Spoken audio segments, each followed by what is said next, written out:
590 سے 656 تک پھر کسی کا ہاتھ نہیں ہے بنو عباس پر، ایسے ہی روتے دھوتے۔ تو چنگیز خان اٹھا ہے تو 610 میں، اور اس نے تباہی کا ایک ایسا ریلا اس کے ساتھ تھا، ہر چیز کو خس و خاشاک کی طرح بہا کر لے گی۔ 664 میں وہ مرا ہے، اس وقت اس کی عمر 73 برس تھی، 73 سال 4 مہینے۔ اس نے کو 25 برس حکومت کی، اور اس نے چنگیزی سلطنت کو ناقابل تسخیر بنا دیا۔ یہ دنیا کا واحد جرنیل ہے، رات بھی بتایا تھا، جس نے شخصی طور پر تنہا سب سے زیادہ فتوحات کی، اور اس کا کوئی علم عطائی تھا جنگوں کے بارے میں، ملک گیری کے بارے میں، جہاں گیری کے بارے میں اس کا علم عجب تھا۔ اس کی برق رفتاری، اس کی ذہن کی تیزی کمال درجے کی تھی۔ قبائل کو ایسے اس نے جوڑ دیا تھا،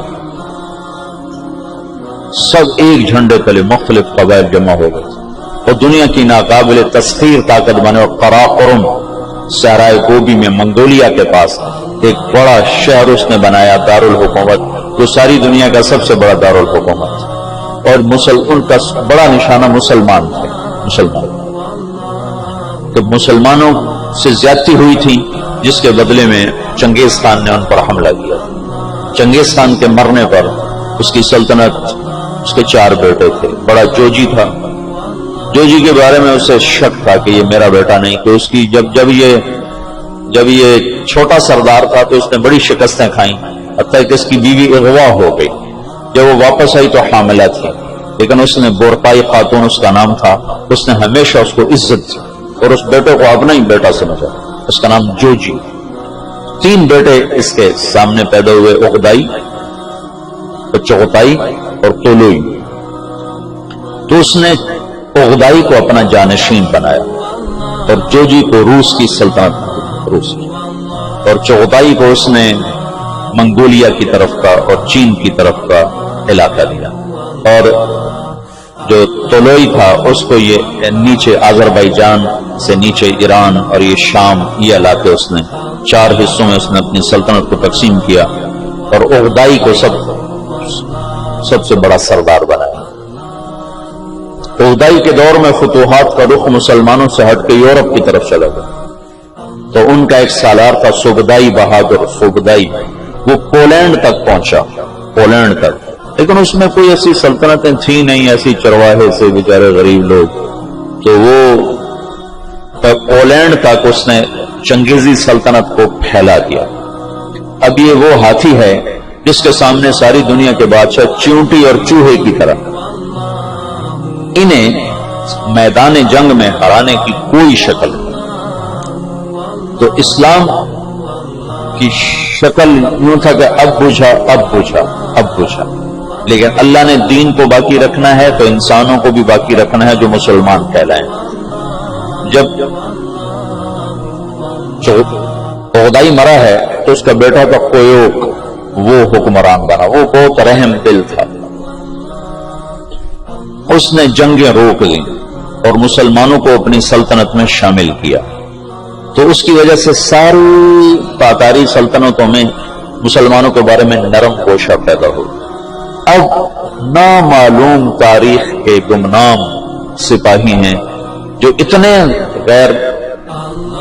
غیر معلوم ہیں، اتنے نامعلوم ہیں کہ کسی تاریخ میں ان کا نام تک درج نہیں، ان کی جگہ درج نہیں، جنہوں نے تاتاریوں کو دعوت دینا شروع کی۔ خونخوار قوم ہے، اور تاتاری غریب مسلمانوں کی دعوت سے اسلام قبول کرنا شروع ہو گیا۔ یہ تاریخ کا حیرت ناک واقعہ ہے۔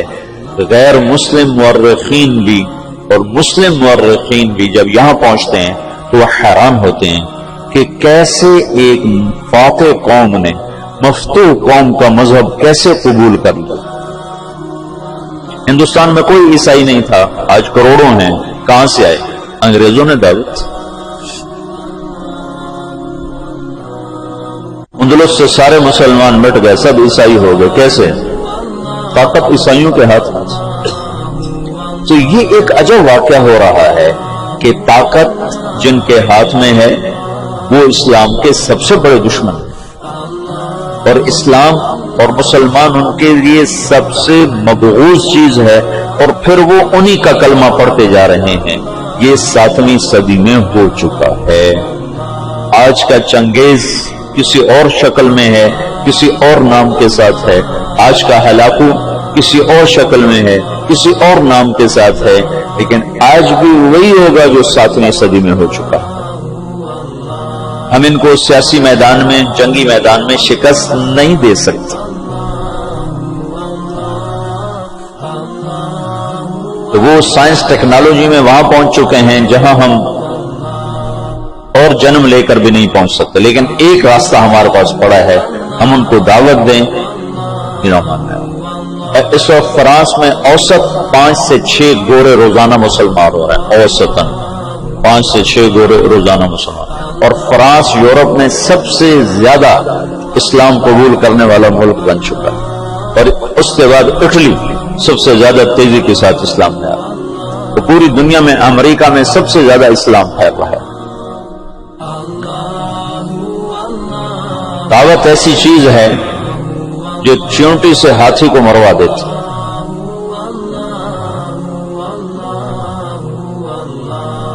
اس کی نرمی سے کچھ دل نرم ہوئے اور اسلام داخل ہونا شروع ہوا۔ تو کویوک جب مرا ہے تو اس کا بعد طلوئی کے 4 بیٹے تھے، ایک قبلائی خان، ایک منگو خان، ایک پوکا خان اور ایک ہلاکو خان۔ تو اس وقت جوجی کا بیٹا ایباقا وہ سب سے بڑا سردار تھا تاتاریوں میں۔ تو انہوں نے مشورہ کیا کہ اب ہم کس کو اپنا خاقان بنائیں، تو ایباقا نے منگو خان کے بارے میں کہا کہ اس کو اپنا خاقان بناؤ۔ منگو اسلام دشمن تھا، اس کے دور میں بغداد تباہ ہوا ہے۔ جب بغداد پہ حملے کا لشکر نکلا ہے تو یہ جو مسلمان دائی تھے یہ جوجی کی نسل میں اپنا کام دکھا چکے تھے، اور جوجی کا پوتا برکا خان مسلمان ہو گیا۔ ان کی دعوت پر ایک وزیر مسلمان ہوا۔ وزیر کو جب موقع ملتا برکا خان کو اسلام کے فضائل سناتا، اس کو باتیں بڑی اچھی لگتی، پھر وہ پوچھتا تمہیں یہ باتیں کون بتاتا ہے؟ تو پھر وہ بڑے مناسب طریقے سے کہتا کہ یہ مسلمانوں کا دین ہے، یہ مسلمان بتاتے ہیں۔ پھر اس نے کہا مجھے مسلمانوں کا کوئی وفد ملاؤ۔ پھر ایک وفد اس سے ملا، انہوں نے اسلام کی دعوت دی، اسلام کے بنیادی اصول بتائے، تو برکا خان مسلمان ہوا۔ روس آج بھی دنیا کی سب سے بڑی سلطنت ہے، اس وقت بھی روس بہت بڑی سلطنت تھا۔ تو جتنا روسی مغل تھا اور چنگیزی تھا وہ برکا خان کی برکت سے سارے کا سارا مسلمان ہو گیا۔ کوئی تلوار ہلاکو جس نے بغداد کو تہ تیغ کر کے رکھ دیا، 15 لاکھ آدمی سوا کر دیا۔ 658 میں پھر اس نے مصر پہ چڑھے، اس دوران حلب، شام، دمشق اس نے اینٹ سے اینٹ بجا دیا۔ پھر 658 میں وہ دمشق مصر کی طرف حملہ آور ہوا۔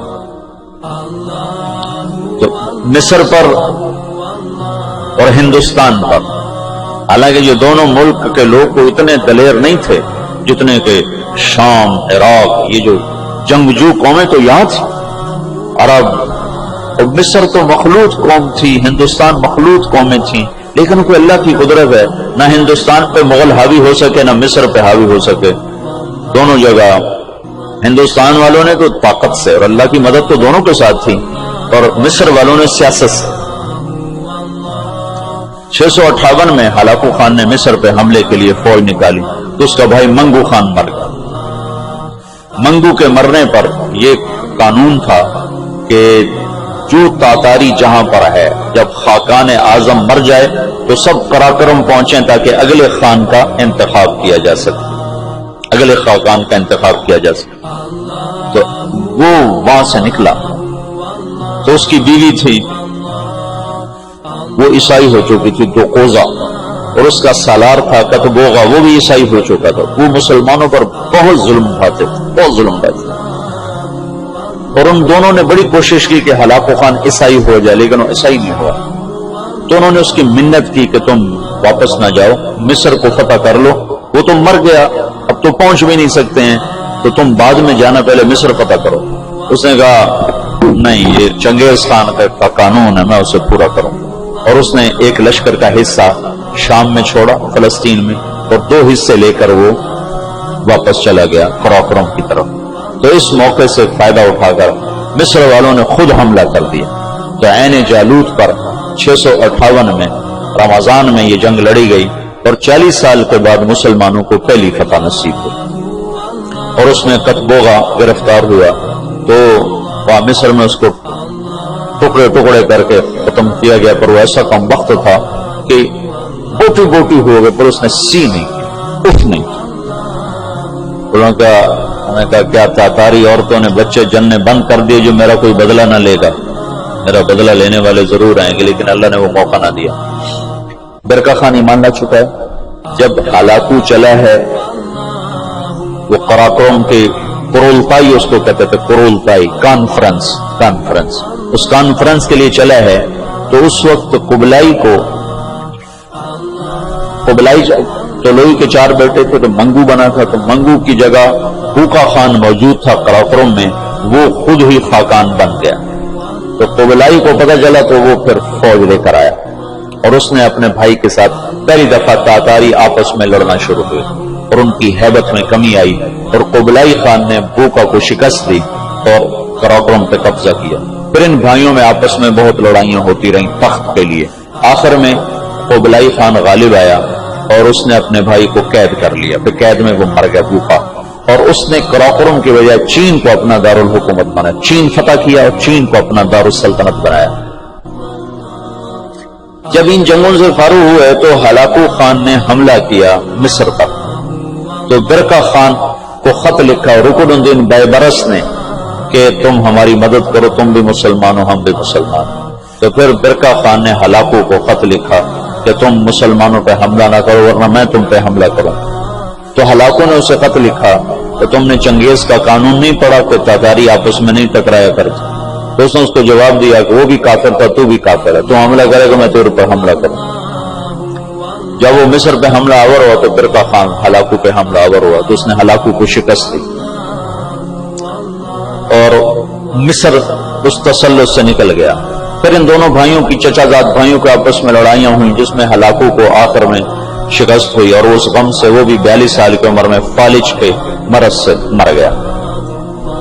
اس کا پوتا ہلاکو کا پوتا نکودار اس کا نام تھا، پہلے وہ عیسائی ہوا، عیسائی، اور اس نے اپنا نام نکودار رکھا۔ یہ نکودار خاقانی نام نہیں ہے، لیکن بعد میں اللہ نے اس کو اسلام کی دولت دی تو مسلمان ہو کر اس نے نام احمد خان رکھا۔ ہلاکو کی نسل میں اسلام داخل ہو گیا، کوئی تلوار نہیں چلی۔ کون گمنام تھے جنہوں نے ان کو دعوت دی؟ تبلیغ کی طاقت بتا رہا ہوں۔ یہ جو شیلے لوگ ہیں نا تحریکوں، ایک تبلیغ سے کیا ہوگا، صرف تبلیغ سے کیا ہوگا، نری تبلیغ سے کیا ہوگا، نرے بستر اٹھانے سے کیا ہوگا، یہ بتا رہا ہوں کہ نری تبلیغ سے کیا ہوا۔ 7ویں صدی کے چنگیز کلمہ پڑھ گئے، آج کے چنگیز بھی کلمہ پڑھیں گے، زندہ رہو گے تو دیکھو گے